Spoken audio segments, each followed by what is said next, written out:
Hi friends, this is going to be your outline for your constructive speech if you are first or second affirmative. Please be very detailed when you fill this out because this is going to be your chance to get feedback and help from me. I really want you to have quotes from your research that you're actually going to use, your citations, so cite all your sources in here, and then the more detailed you are, the more feedback I can give you. So please be very clear in these outlines what you're going to be saying in your constructive speech. If you are first affirmative, this page is for you. Second affirmative, that you're down here. So first affirmative is going to start out by stating your proposition in precise terms. Be very clear about what your proposition is saying. Sometimes people forget to say that because they assume everyone knows what their topic is, but just make sure you're saying it very specifically right at the beginning. Usually you would start a speech with a hook, but your hook is going to come right after you state your proposition. In your hook, you need to have some sort of way to draw the audience in and prove that there's a problem with the status quo.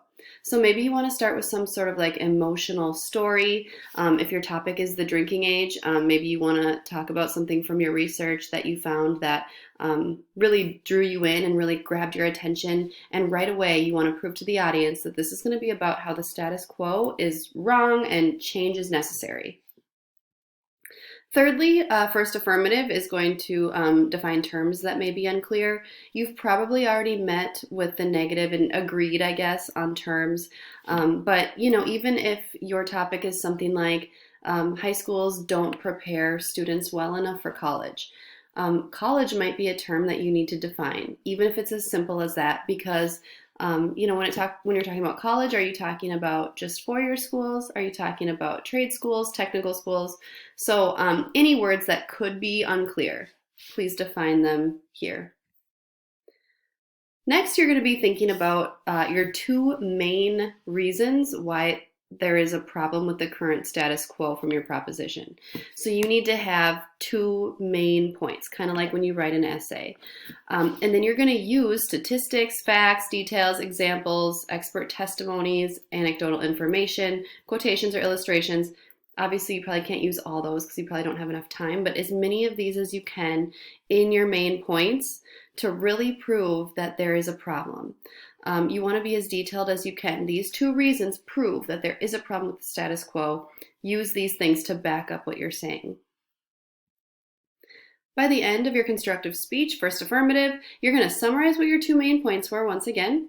Wrap your speech up. You want to end with something that is a good, clear closing, and end by asking for concurrence, which basically means you're asking the audience to side with you. You might say, please side with the affirmative because blah, blah, blah, blah, whatever your main reason is. If you are second affirmative, your outline is right here. Even though your partner already did state the proposition, you will need to do so as well. So you'll state the proposition in precise terms right off the bat. Even though your partner already did a hook, you will still need to have a well-developed hook. So maybe you want to have some sort of a story or something really interesting to draw the audience in to again prove that the status quo has problems. Thirdly, second affirmative is going to attack the arguments made by the first negative because the first negative gets to talk before the first affirmative.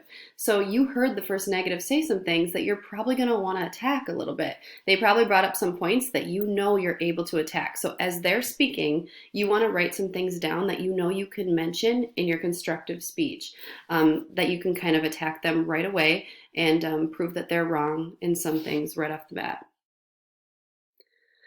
This is the most important part, okay? Second affirmative. You need to explain your plan in detail. Prove that your plan is practical and desirable and show how the plan will improve the status quo. You need to give me the who, what, when, where, why, how. Explain your plan so well that anybody could understand it. It's very specific, very detailed. Remember that the negative side is going to try and come back at you and tell you that your plan is flawed and tell you that it's unreasonable. So you want to be very clear about what you've thought through for your plan. You've thought about it. You've taken everything into consideration. Your plan will work, and you want to be detailed about that and really prove that. That's your main goal. At the end of your constructive speech, you're going to summarize the points that you said. end with a strong final closing statement, and then again ask for concurrence. So please side with the affirmative because. I hope this is helpful. Let me know if you have any questions.